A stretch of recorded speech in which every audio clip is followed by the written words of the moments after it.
message is entitled Spiritual Gifts and Ministries. It will be brought to us by Mark Wilmot. Mark?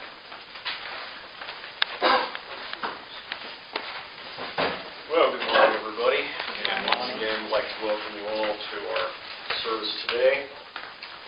Today, we are continuing with our series of fundamental beliefs of Seventh-day Adventists.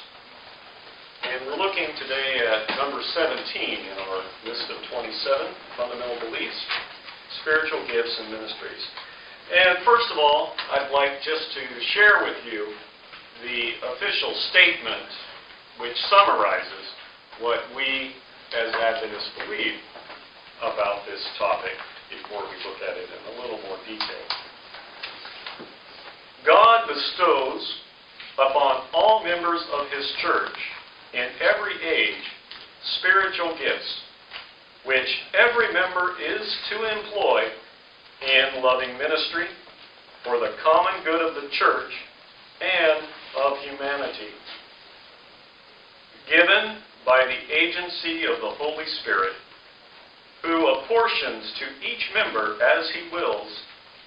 The gifts provide all abilities and ministries needed by the church to fulfill its divinely ordained functions according to the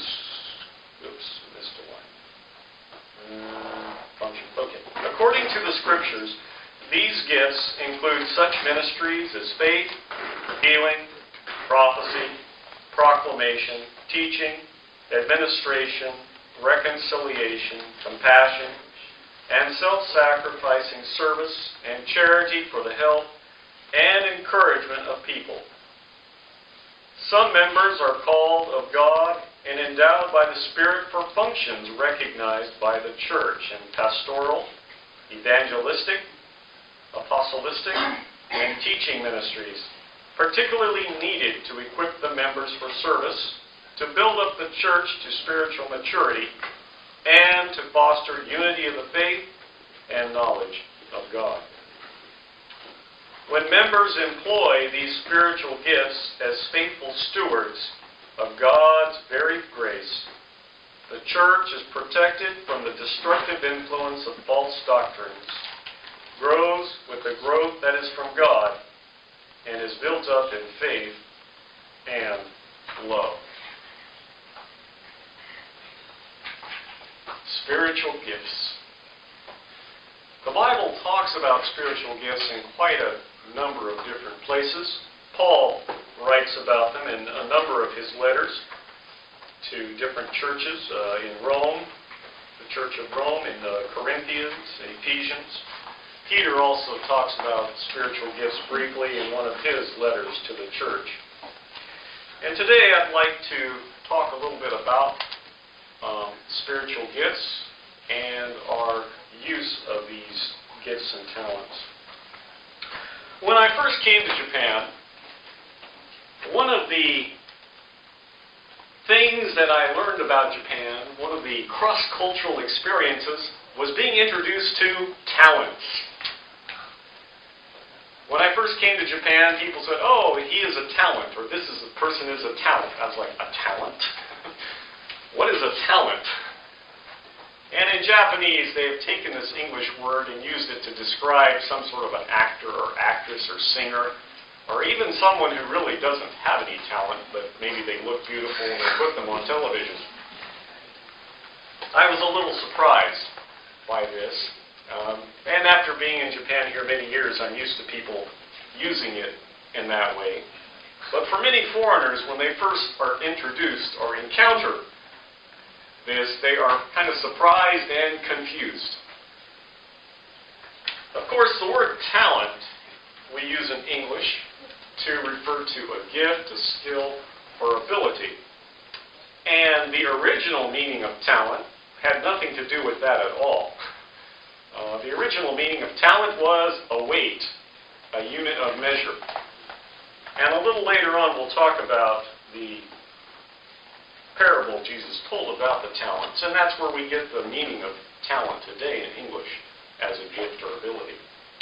But this morning, I'd like to talk a little bit about some of the kinds of spiritual gifts that God blesses us with, and how we are to use these gifts and to benefit ourselves and others. In the Bible, there are many, many different gifts that are described. And depending on where you read, you can find differing lists of what spiritual gifts are. I did a little bit of looking on the internet this week because some people have created what we call a spiritual gifts inventory. It's a questionnaire that you answer about yourself, usually on a scale of like 0 to 5. 0, never, 5, always. And it describes different kinds of situations or circumstances. And by answering this list of questions, you can get some feedback about what kinds of spiritual gifts you might have. And I looked at 2 of these, and altogether there were about 32 different spiritual gifts that were listed in these 2 different inventories. So what I'd like to do is just briefly review with you some of these. I'm not going to talk about them in great detail. I'm not going to give you all the spiritual biblical references for them. They are in my notes, which will be online. If you'd like to read about them in more detail and see the biblical references for each one, you can do that. But I'm just going to go briefly through these so you can get an idea of the range of things that are included when we talk about these gifts that God blesses us with. Administration, serving as an organizer, a manager. Very important in any organization. You need to have people who can administer, organize, plan, doing things like that. Apostle. Apostle is someone who is called by God for a specific mission or purpose. We have the 12 apostles, the disciples that Jesus called. Paul was an apostle, called by God to serve as the leader of the work reaching out to the Gentile world. Someone who has been called by God in a special way for a special mission. Artistry, the ability to create something. And there are several subcategories. Music, crafts. The Bible talks about some of these at different points. Singers, musicians. So different kinds of artistic endeavors. We read that God provides those to people. At the time of the building of the tabernacle, we read about people who were blessed by God and filled with the Spirit so that they could create and craft the items that were to be used in the sanctuary. Discerning of spirits, being able to recognize and distinguish between good and evil and its influence in people's lives. Evangelism, being able to share with other people the message and the truth about God and about salvation and of Christ and His work. It takes a special gift to be able to witness and to share effectively with others. Exorcism. Anybody know what the word exorcism means? Okay. To remove something. Okay, and most commonly, what do we talk about when we talk about Removing exorcism? evil spirits. Evil spirits, yeah. The disciples were given this power. When they were sent out, they cast out evil demons and evil spirits. And that's not a power that is very popular to talk about today. But we know that Satan is alive and well and working on planet Earth. And sometimes people are demon-possessed, and people are needed to help free these individuals from that situation. And most of us have heard stories of this at some time or another. But it takes a special gift and talent and skill to do this. Exhortation, to encourage, to motivate, to build up people's is a very important talent and gift. By nature, are people more positive or more negative? More negative. Negative. Yeah, by nature, most of us tend to complain. Something little, We often look at the negative side of things in daily life. And having people who can be more positive, who can find positive things to say about someone or something, encourage people, push people to do and improve themselves. Exhortation is a very important gift and skill in nurturing growth in other people. Faith. Some people have a lot of faith. They will do things which to others look completely crazy, irresponsible, and foolish. And of course, the Bible talks about people of faith. We have a very famous chapter in Hebrews which describes people of faith and the things that people were able to do through faith. And of course, faith is something that each one of us wants to nurture and build. But some people have very strong faith, beyond what most of us have. And this is a gift and talent that God has provided them.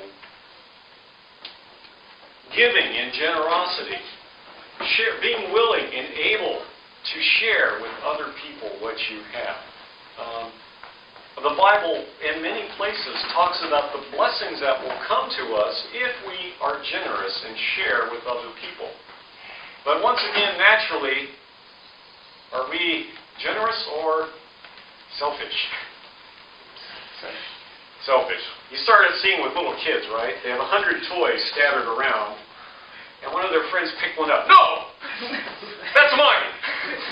Don't touch it! They have many toys, and the one that's picked up, that's the one that they immediately prevent their friend from playing with. But generosity, being able, willing to share, whether it's your time, your effort, or money with other people, without any reservation, in a positive way, so the person does not feel any sense of obligation or duty. In Japan, that's very, very important. Japanese have a very strong sense of responsibility, obligation, and debt. And in this society, this ability to do things for other people without creating the feeling that they must repay you or owe you anything for that service, I think is very, very important. And it's something that we all need to nurture. Healing. The ability to relieve people of suffering and pain. And it falls actually into two categories. We have natural healing, using traditional medical skill, knowledge, treatment, processes that we use in treating people. Some people have a natural gift for that. They know how to empathize with people. They know how to touch people and talk with people in a way that nurtures and promotes their ability to recover. I'm sure all of you have met different kinds of doctors. Some are very, well, what's wrong with you? Why are you here? I'm in a hurry. I have many patients to see today. And you have others that are more empathetic, who take the time, who make you feel comfortable and help relieve you from the stress that naturally comes from having a medical problem. And that is part of this gift of healing. And another very important part of it is, of course, miraculous healing powers, which were granted to disciples and are still granted sometimes today. We have all heard stories of miraculous healing that has been done at one point or another. And sometimes God provides this gift to people to use to further His work. Helping. Helping sounds really simple. Many people think, oh, I have no gift. I have no talent. But being willing to help and lend a hand to provide assistance when and where you can, and once again, do it in a way which doesn't cause the other person to feel burdened or any kind of sense of obligation towards you is a very important skill. And it's something that almost anyone can do. Just lending a hand, providing assistance to people when you are able to. And also it includes the ability to see opportunities to provide help. Sometimes people are a little blind. They're just kind of walking through and ignoring what's going on around them.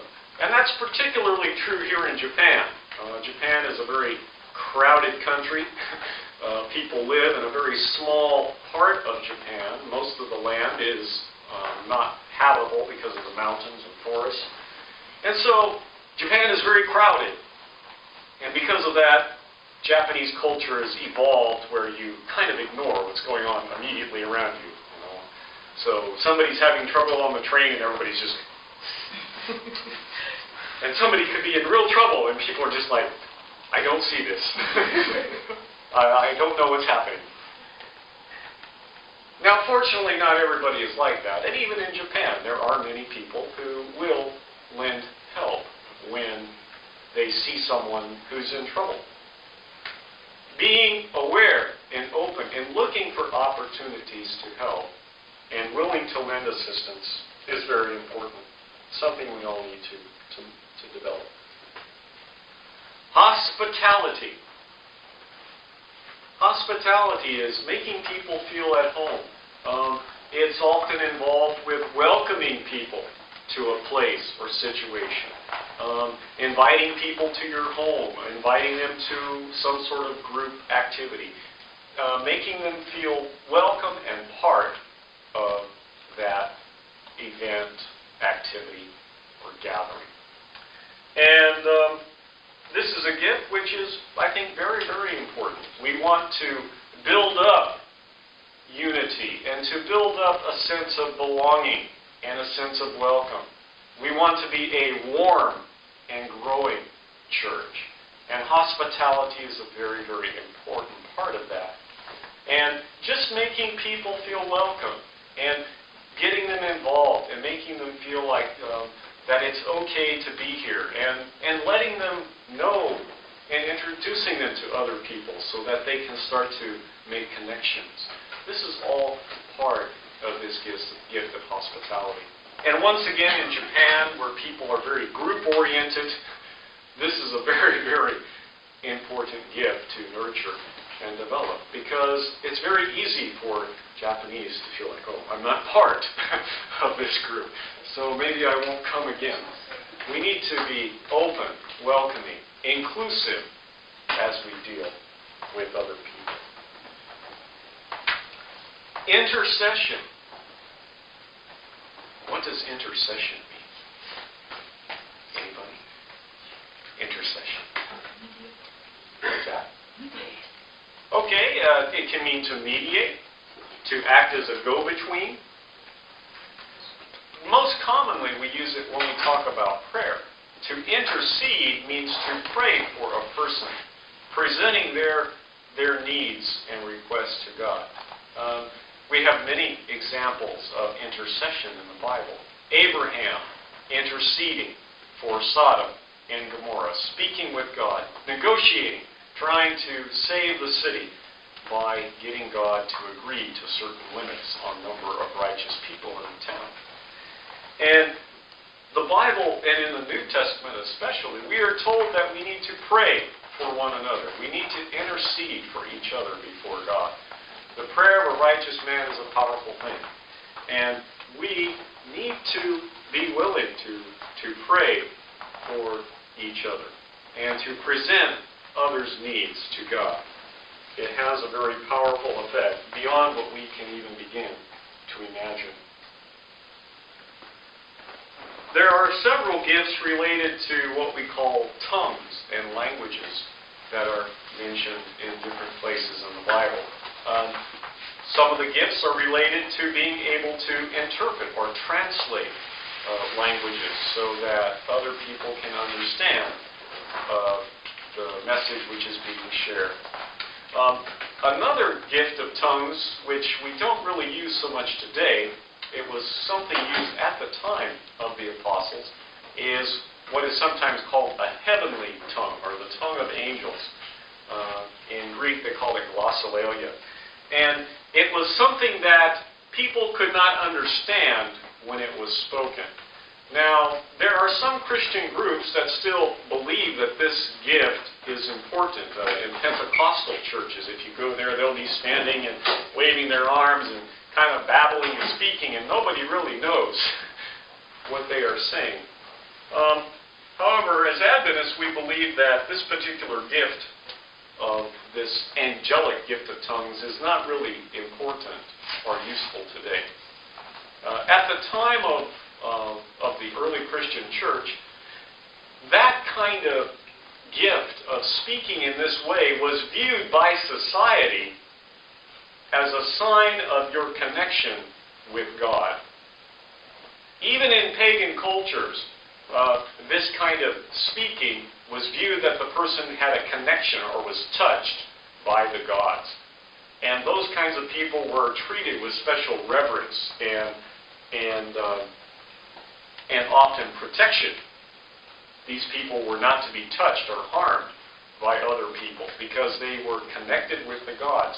And so this gift of heavenly language was very useful in the early Christian church because the pagan society, when Christians demonstrated this, they believed that this person was connected with the divine, with the supernatural power, and that this person was someone that should be listened to. Today, how do you think most people react when they see someone? Exactly.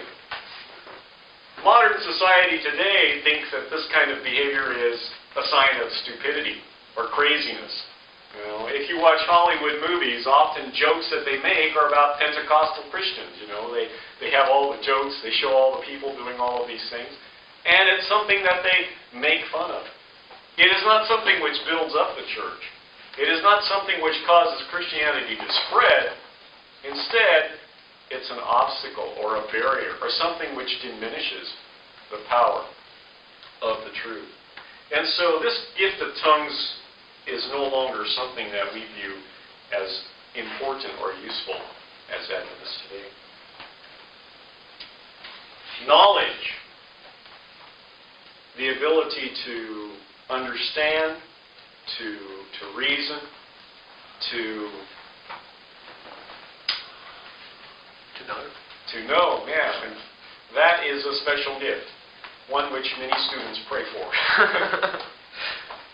But, yeah, the ability to understand, to comprehend, to remember, all of these things are important in our daily life.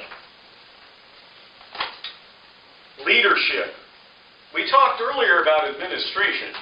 Leadership is another separate talent from administration. Administration and management is more of like organizing and planning.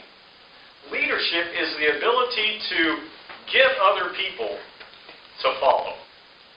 It is the ability to motivate, to guide, and to generate enthusiasm, and to take initiative to address things that need to be done, to give guidance, and to implement things which have been planned. There are many people who do not like to be leaders. Leaders have responsibility. And in all areas, leadership is something which is often lacking. And companies spend lots of money and will pay lots of money to people who demonstrate good leadership skills because these people are in short supply. There are many people who will act and will follow if properly led. But finding people who are good leaders, people who know how to present things, who know how to get people to act and to follow and to see that things are being done. People willing to take this kind of responsibility and do it in an effective way, these people are in short supply. And I'm sure all of you have worked for bad bosses, right? At some time, someplace. We have what's called the Peter principle. A person will rise to his level of incompetency and stay there.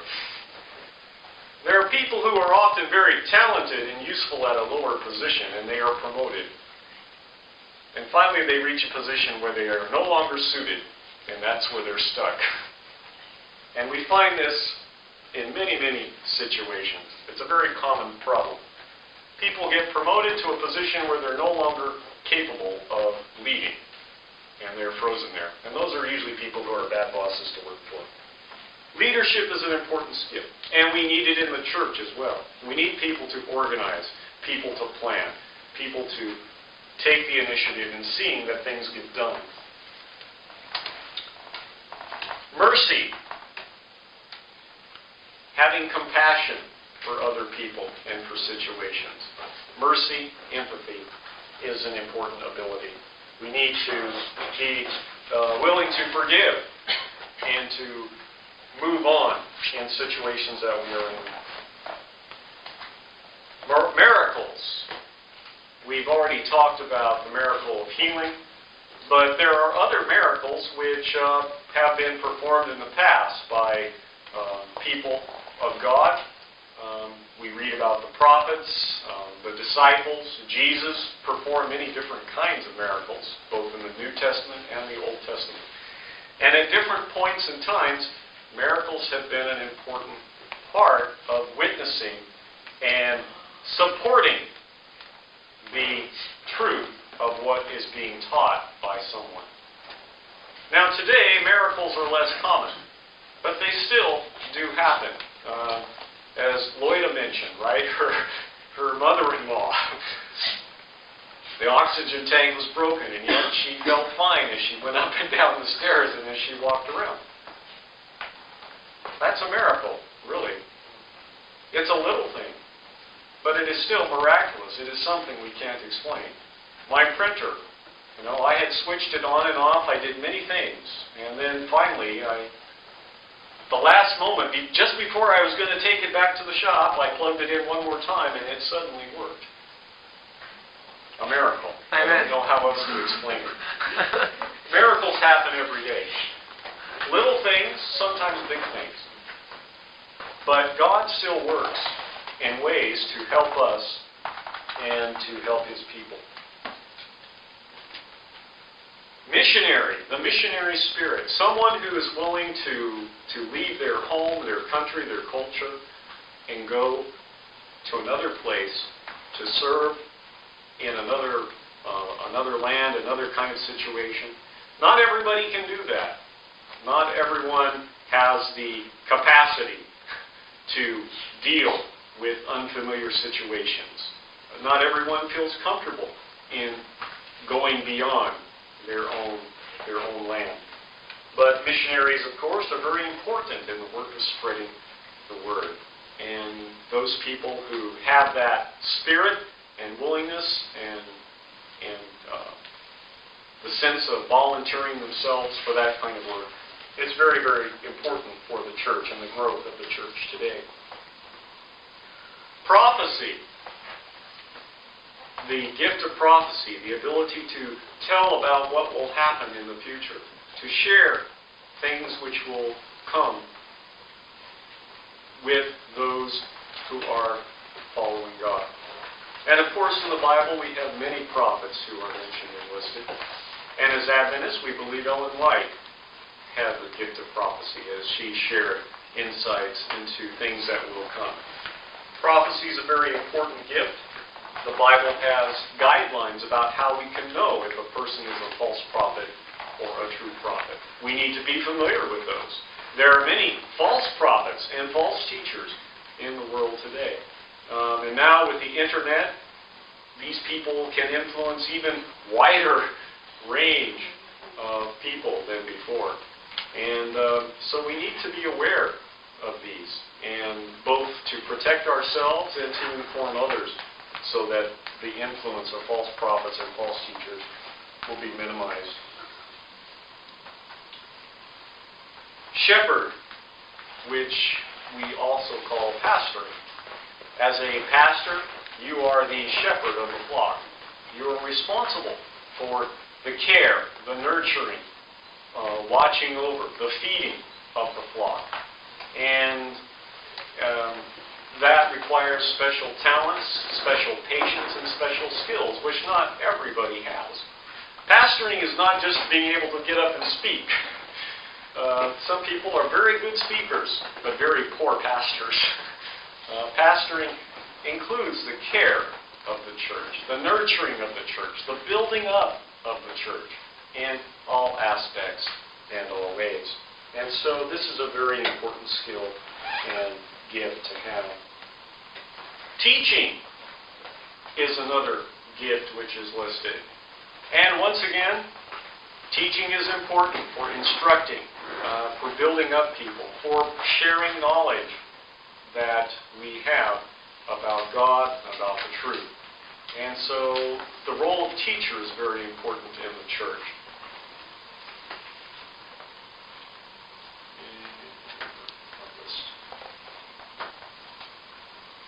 Wisdom. Now sometimes people think, well, wisdom and knowledge, what's the difference between these two? Knowledge is what you know. Wisdom is how to use what you know. There are some people who have a lot of knowledge, but not much wisdom. The doctor, oh yes, smoking is bad for you, and you shouldn't smoke, but he's sitting there smoking himself. There are people who are very knowledgeable, but not very wise. And on the other hand, there are some people who might not be very educated or knowledgeable, but who are very wise. Wisdom also often comes through experience and with time. And it's very common for older people to have more wisdom because they've had more life experience than younger people. And this often leads to conflict. Younger people may have more knowledge because their education is maybe superior. They have more up-to-date information. And so they feel that, I know it all. You can't teach me anything. You were in school 40 years ago. You don't know what the world is like today. But knowledge and wisdom are two separate things. Wisdom is being able to apply, to use what you know and what you have experienced in your life to everyday situations.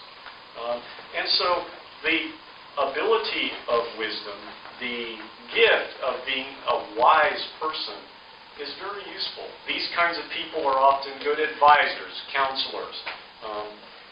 And it's connected with other gifts. These gifts are not in isolation. Often they are in clusters or groups. So, for example, a teacher may need teaching and knowledge and wisdom in order to be effective in their work. One last gift I'll mention, writing. The ability to communicate and share what you have with other people in an informative, an interesting, and concise way. And the gift of communication is a very, very critical gift that is used, whether it's speaking or writing. These are the main gifts that the Bible talks about and mentions. And all of these gifts are things that people have to varying degrees. Everybody can communicate, everybody can help, but we all don't have the same levels in each of these gifts. And as the Bible writes, God gives different gifts to different people and expects them to use them in the wisest way. In Matthew chapter 25, we have a very famous parable that Jesus told, which I'm sure all of you have heard before. Matthew chapter 25, verses 14 through 30. We have the parable of the talents. And as I mentioned earlier, this story is where the modern word talent comes from. In this story, we have a rich man who gave out sums of money to different servants. To one servant he gave a lot, to another servant he gave very little, and another servant he gave a medium amount. And each servant was expected to use what he was given while the master was away. And of course, we know the story. The master came back and he had an accounting. He called each servant in to review what the servant did with the resources he had been left with. And the first servant had been given, I forget, was it 10 talents? 5 talents? 5 talents. And he had 5 more. And the master was pleased. And the second servant, who had been given, I think it was 3 talents, 2 talents, okay, 2 talents, he had also increased what he had. The master was pleased. The final servant had been given 1 talent, and what did he do? He buried it. Was the master happy about that? No, he was not. And he took away the talent from the one servant, and he gave it to the one who had given 5, and it doubled it to 10. And in Matthew 25, verse 29, we read, "For everyone who has will be given more, and he will have an abundance. Whoever does not have, even what he has will be taken from him." God gives each of us gifts and talents, and He expects us to use and to multiply these talents. If we are willing to use what we have, even if it's only a little, God will bless and expand that. God will, if we act in faith, God will reward us and build us up in those areas that we apply ourselves in. We have the song, the children's song, "This Little Light of Mine," which is talking about the truth, but part of it, hide it under a bushel. No, we don't want to do that. But that's what some people do with their skills and their talents. They refuse to use what they have.